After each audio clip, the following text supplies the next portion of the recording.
Good morning, everyone. I'm Ron Wason. I'm the Skagit County Commissioner. I was elected 2008 in November, and so I started January 2009. I am a fourth generation dairy farmer. My family is milking about 750 cows, farming about 1,000 acres, and out in the Skagit Delta Samish Bay area. With fourth generation, I definitely have a different perspective on local government and dealing with regulations as a dairy farmer than some of the other people involved because of the issues and so forth that dairy farming has been dealt with over the years. One of the things when I ran for office is one of the issues we were going on in Skagit County was the buffer issue and how that will affect agriculture and specifically dairy farming because of the amount of buffers and how much land we need for our nutrient management plans that is required by the state of Washington. One of the things that, one thing that Steve Zakuma is on the Puget Sound Leadership Council, and I know him quite well for the family in the area. You know, what is our end state we're looking for in local government and local projects? And so as you go through all the different projects we as local government get to deal with, we always wonder, what are we trying to accomplish, and are we going the right direction? Are we accomplishing? Do we have to get 100%, or can we go 80% and go the other 20% next year, or can we do things steps instead of all going all at once trying to move forward? I've got a bunch of different projects us in Skagit County have been working on over the years, and this is some brief information. I won't go into detail on all of them. We have been doing quite a bit of habitat restoration projects and so forth. These are just some of the different things we've done.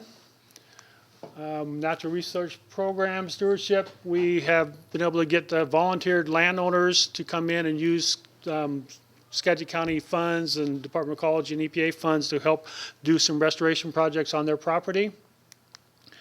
We did a low impact development parking lot next to the Skagit County Commissioner's office. History on this is it was a movie theater. The county bought it to do expansion of our development on our property for our buildings. They tore down the building, and then they didn't have enough money to build it right away, and so they came back and tried to do something with the critical areas and ordinance and so forth have changed inside the city of Mount Vernon. And so we had to decide what to do with the parking lot. And so we went ahead and started funding this project. We had a grant from Department of Ecology. And it was originally going to be $490,000 to do this parking lot. And then as they start working going forward, they did some drill sites and so forth. And the engineers said we could do this and so forth, but they started digging up. They ended up finding about 1,500 more yards of impervious surface was below the creek used to go through that area. And so there was clay, sediment, and so forth, so the water wouldn't perk. So they had to haul out all that material, and then they had to haul out more material back in. So this project ended up, that just one cost overrun was about $80,000 more for the project. And that was just a small project. When you do require these things for private developers, there's so much unknown on what is underneath there. It's going to be difficult for people to understand how it's going to work. And one of the things on this project, being a dairy farmer, looking at projects and so forth, I was out there walking around looking at it and so forth. There used to be pipes going into the creek. The creek is just right in front of, right next to it, right next to the parking lot. And I'm walking around because those culverts and pipes used to go into the creek, and they put in a clay dam. And so the water is not able to go into the creek. And my question was to the engineers, so what happens when that all fills up with water? Where's the water going to go? And they said, it's never going to fill up because the water is going to evaporate. We get a lot of rain in Skagit County. And so what's happening now is when we get a lot of rain, the water just runs out in the street because it doesn't have enough capacity when we get it. So those are the kind of things that people need to understand. Water does not go where if there's an impervious surface or the water table is too high. So that's just one of the things that happen. And the county commission is very supportive of what we've been doing here. We think it's very important for the citizens to have a project or be able to come and look at the demonstration model. This has impervious pervious concrete, pervious asphalt, and then the rain garden feature on it and so forth. So I think it's a very good project in the end, but I just want people to understand not all these things who plan one way actually work that way when you get done with them. This is our phase 2 permit issues. Everybody's going through this. One of the things is we have a lot of areas where we're not very densely populated, but because of the way the permit is issued, some of these have to be included. And so some of the areas were basically farm ground, open farm ground. There weren't any buildings around, but because of the census population, they were included. And so we had to go back and negotiate some of those different areas. Skagit County has a transfer station where we take all the different garbage from the community and it goes out. This was an incinerator building where they used to have an incinerator back in the early 80s. They tore it out many years ago. One thing, after we built a new facility, we were able to get another Department of Ecology grant to help with this structure. Everybody has to do the street sweepings and to take care of that material. So what we did here, we have a big sump in here, and so they can dump this street sweepings in the ground, and then the water will decant out, and then they pump it into the local municipality sewer system. So this is one way we were able to help the local governments and all our with our making sure we take care of the streets and our drainage. Here's a lot of different fish patches we've been doing in Skagit County. I mean, these projects, citizens have a 3-foot culvert or a 2-foot culvert, and then we get damage done and we have to go back and get the right fish passage, and we end up spending quite a bit of money on expanding these fish passage projects, and not all the citizens understand why we're doing this. But for the Puget Sound and for the fish passage, I think it's very important, but it does cost a lot of local money. Clean Samish Initiative. This project's been going on since about 2009, and as I mentioned, I am a dairy farmer, and there's like 5 or 6 dairies in this Samish area. And one of the things we've been doing is quite a bit of water sampling. The Skagit County has been doing water samples since like 2000 or 89 or 90. And we had one area where we had a lot of homes, Edison and Blanchard, where their septic systems were not adequate.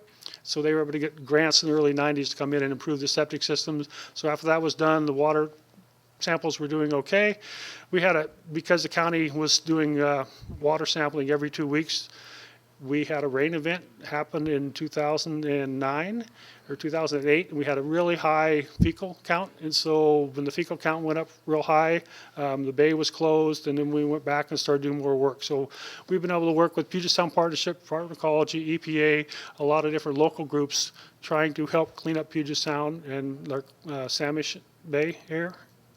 And one of the things we've been able to do is because of, it's not just septic systems, it's not just livestock, it's not just, everybody was pointing fingers at each other. The agriculture community, especially some of the cattlemen, have been having animals out on pasture for years and years, and they were not convinced that what they were doing was harming the environment. They were not convinced that what they were doing was causing damage. And so what we've had to do is go back and talk to those people, trying to help them, educate them on things they can do to improve the water quality. And a lot of it is not necessarily telling them what they have to do, but trying to educate them on what they can do. One thing, when grass is growing 6 inches tall, you have a good root system so it can take up a lot of nutrients and so forth. But if you graze it down, there's no root system, the water won't be able to be used up and the nutrients won't be able to be used up.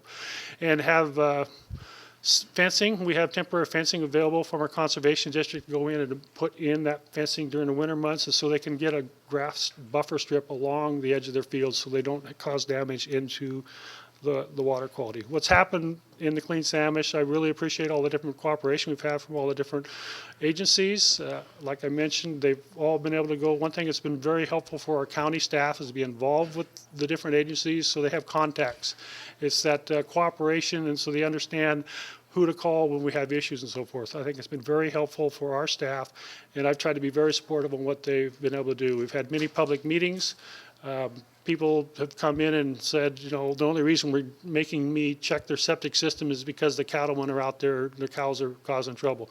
And so we've had people going back and forth, and it's just an educational process to make sure everybody understands when you have a septic system in Puget Sound, you have to have it inspected every 3 years if it's a gravity system, and every year if it's a pump system or electronic system. And not everybody understands that, and they don't think they have a problem. Well, we've been able to find some systems that the person who owns it now is not the one who installed it, and the person who installed it years ago, they may have had a septic tank, a leach line, but there was this other line that went out, going out to a creek.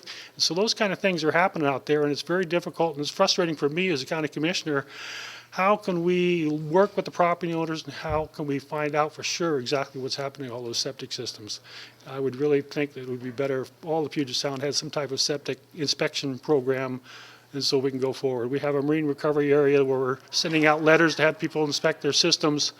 but there are parts of the county that haven't been able to spend as much time and effort to make it happen. But as first letters went out, we had a lot of phone calls, a lot of complaints. But as the second round, after 3 years, 3.5 years, people are understanding they just need to look at their system to go forward. One thing we've been able to do is because we have a shellfish protection district, the county commissioners voted in this about 10, 15 years ago. Since I've been there, we've left the rate about $28 per house is what we're charging now, and then it goes up a little bit more depending on how much impervious surface you have. We're able to get local funds, about $1.3 million is what we're getting in from that clean shellfish budget, and we're able to use those monies to help with this clean Samish, and that's part of the local funds that was mentioned earlier. You need to have some local funds. Everybody has to have buy-in into the program to make it work. And with the partnerships, you've got to have local groups. You have to have good volunteers. One thing with volunteers, you have to have coordination to help them make sure they're doing a good job. But you can't do it alone. One thing with nutrient management, you can go out there and look at something, but next week somebody else can do something, let their cows out, put a pipe in, do something that changes so dramatically as it goes through. And so what you need to do is get the people to understand the things that they're doing, how they're affecting Puget Sound. That needs to be a cultural change that takes place. And if they don't understand the things that they're doing that may be causing problems just because Grandpa used to do it, we need to educate them to move forward. And just as little steps as you keep going, they get better and better as you go forward. And I think that's about it, what we have on Puget Sound. And just like I said before, we really need to help educate the public. They're doing a good job, but they need to understand all the different steps that they can make to make improvement for our Puget Sound.